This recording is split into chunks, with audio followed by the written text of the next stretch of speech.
তবে ইচ্ছাকৃত যদি আপনি রোজা ভাঙেন, এটা বড্ড ভয়ঙ্কর।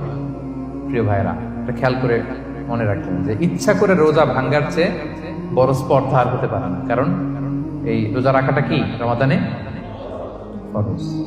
আপনি যদি ফরজ ইচ্ছা করে ভাঙেন, তাহলে শুধু কাজা করলে হবে না, কাফারা দিতে হবে। কে দিতে হবে? তাহলে আমরা জানছি কাজা, আমরা জেনেছি ফিদিয়া, এবার নতুন একটা টার্ম শুনলাম, এটা কি? কাফারা। ইচ্ছা করে রোজা ভাঙলে কাফারা দিতে হবে। এন্ড হোয়াট ইজ কাফারা? কাফারা হচ্ছে টানা 2 মাস রোজা রাখা একটার জন্য। পারবেন? রমজানেরটা রাখতে তো খবর হয়ে যায়, কি বলেন? ইচ্ছা করে যদি কেউ রোজা ভাঙে, তার কাজা কাফারা দুইটাই লাগবে। কাজা মানে কি? একটা রোজার জন্য একটা রাখা, আর কাফারা 2 মাস 60টা রোজা রাখা। 60 খবর আছে।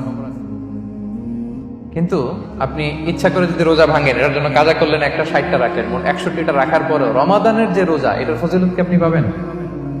এটা আপনি পাবেন না। এটা বড্ড ভয়ঙ্কর।